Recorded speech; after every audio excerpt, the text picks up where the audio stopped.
নমস্কার, আমি ডক্টর সুতপা বসু।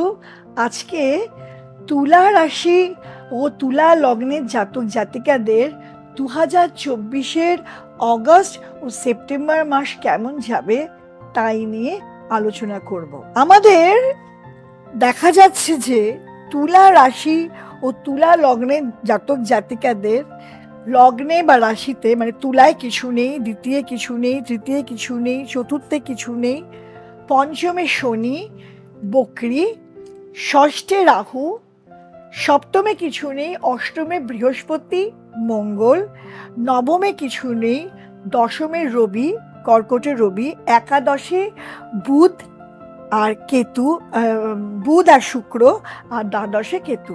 বুধ আর শুক্র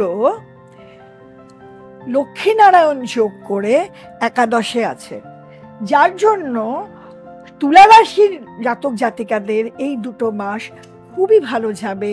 তারা যে কোনো সাকসেস, যে ধরনের কাজ আটকে আছে, যেমন কোনো শৌখিন কাজ, গাড়ি কেনা বা চাকরি ক্ষেত্রে বলুন, কোনো টাকা পয়সা আটকে ছিল সেটা পাওয়া বলুন, এগুলো সব কিন্তু এই বুধ আর শুক্র একাদশ স্থানে থাকার জন্য, হ্যাঁ, লক্ষ্মীনারায়ণ যোগ হওয়ার জন্য সাকসেস অবশ্যই পাবে। আবার আমরা দেখব 16 অগস্টের পর থেকে একাদশে রেট্রোগ্রেড বুধ, এই বুধ রেট্রোগ্রেড হবে, তার সঙ্গে শুক্র এবং রবি, যেটা কর্কটে ছিল, রবি এবার সিংহে আসবে। তাহলে আমরা কি পাচ্ছি? বুধ, শুক্র, রবি, বুধ এখানে রেট্রোগ্রেড বুধ কিন্তু এখন খুব ভালো একটা ফল দেবে না। আবার সব সময় বলে থাকি যে যার ন্যাটাল চার্টে যে অবস্থায় যে গ্রহ আছে বা দশায় অন্তর্দশায় সেই ধরনের ফল দেবে, যার জন্য সবার কিন্তু একরকম ফল হয় না। অনেক সময় আপনারা আমায় জিজ্ঞেস করেন, ম্যাম আপনি তো বলেছেন ভীষণ ফল দেবে, ভালো ফল দেবে, তাহলে আমার কেন হচ্ছে না? বা অনেক সময় বলেন যে ম্যাম আমার এইটা কেন আটকে গেল? তখন আমাদের দেখতে হবে আপনার পার্টিকুলার ন্যাটাল চার্টটা দেখে যে আপনার কি কোনো নেগেটিভ, মানে ম্যালিফিক প্ল্যানেটের দশা অন্তর্দশা চলছে, আপনার সেই পার্টিকুলার প্ল্যানেটটা বা সেই পার্টিকুলার ভাবটা কি অ্যাফ্লিক্টেড, এইটা দেখে নিয়ে। আর এইটা কিন্তু আপনি পারবেন না, অবশ্যই দেখবার জন্য আপনাকে একটা সঠিক অ্যাস্ট্রোলজারের কাছে যেতে হবে, যে আপনাকে গাইড করবে। আবার আমি অনেক সময় বলে থাকি, আপনারা যদি নিজেদের গাইডেন্স করতে চান, অবশ্যই অ্যাস্ট্রোলজি ক্লাস, যেমন আমি অ্যাস্ট্রোলজি ক্লাসেস দিয়ে থাকি। আমার ফার্স্ট একটা বিগিনার্স ক্লাস শুরু হয়েছে জাস্ট এই মাস থেকে, হ্যাঁ, একটা ক্লাসই হয়েছে, সামনে বুধবার সেকেন্ড ক্লাস। ইচ্ছা করলে জয়েন করতে পারেন। খুব সামান্য, অত্যন্ত সামান্য ফিস, মানে একেবারেই মানে হাসি পাবে আপনাদের সেই ফিসটা শুনে, এমন একটা ফিস আপনারা করতে পারেন। তাহলে নিজে আর যদি আপনারা অ্যাস্ট্রোলজি প্র্যাকটিস করতে চান, ভেরি গুড। আর যদি তা না করে নিজে গাইড করা বা নিজে ঠিক আছে কিনা দেখতে চাওয়া, তাহলে সেটাও কিন্তু হতে পারে। যদি একটা অ্যাস্ট্রোলজিক্যাল অ্যাওয়ারনেস থাকে, তাহলে ছুটে সবসময় অ্যাস্ট্রোলজারের কাছে যেতেও লাগে না। এবার আমি আসবো যে 17 অগস্ট থেকে 21 অগস্ট দ্বাদশে কেতু। তো আমি আগেই বলেছি যে বৃহস্পতি, শনি, কেতু আর রাহু, এদের কোনো এই 2 মাসে কোনো চেঞ্জ হবে না। শনি বকরি থাকবে কুম্ভতে। তাহলে শনি এখানে আমরা পাচ্ছি যে 5th হাউসে শনি বকরি। এখানে কিন্তু আমরা প্রেমে একটু বাধা, যাদের সন্তান হবে অবশ্যই তারা আলট্রাসোনোগ্রাম করা বা দেখে নেবেন একটু যে কোনো অসুবিধে, বকরি শনি থাকার জন্য কোনো অসুবিধে হচ্ছে কিনা। আবার তারা যাদের বাচ্চা হবে অবশ্যই একটুখানি ডাক্তারের সাথে কনসাল্ট করবেন, প্লাস একটা অ্যাস্ট্রোলজারের সাথে কনসাল্ট করবেন, কেমন পজিশন আছে, ঠিক চেক আপে যাওয়া, এগুলো কিন্তু অবশ্যই করবেন। 6th হাউসে রাহু থাকার জন্য কিছু ক্ষেত্রে যদি রাহু আপনার ভালো থাকে তাহলে ভালো ফল দেবে, কম্পিটিটিভ এক্সাম দেবে, কোনো লিটিগেশন প্রবলেম আসলে সেটাকে সারিয়ে দেবে, কোনো টাকা আটকে থাকলে সেটাকে, কোনো লোন পাবার থাকলে পাইয়ে দেবে। আবার যদি কোনো অসুস্থতা থাকে অসুস্থতা বাড়িয়ে দেবে, নানা ধরনের প্রবলেম আনতে পারে, সেই সবগুলো কিন্তু আপনার এই 6th হাউসে রাহু করে থাকে। 8th হাউসে জুপিটার আর মঙ্গল কুজিব যোগ করে আছে, কিন্তু 8th হাউসে জুপিটার অনেক সময় কিন্তু একটা স্পিরিচুয়ালিজম দেয়। 8th হাউসে বৃহস্পতি থাকলে একটা স্পিরিচুয়াল মনোভাব দেয়। মঙ্গল 8th হাউসে থাকলে কিন্তু অসুস্থতা, কাটা ছেঁড়া, অ্যাক্সিডেন্ট দিতে পারে। সুতরাং মঙ্গল অষ্টমে থাকলে আপনারা অবশ্যই সাবধানে গাড়ি চালানো, সাবধানে আগুনের কাছে সাবধানে থাকবেন। এইগুলো হলে কিন্তু মঙ্গলকে একটু খেয়াল করেই চলবার দরকার। 9th হাউসে 10th হাউসে কিছু তার নেই।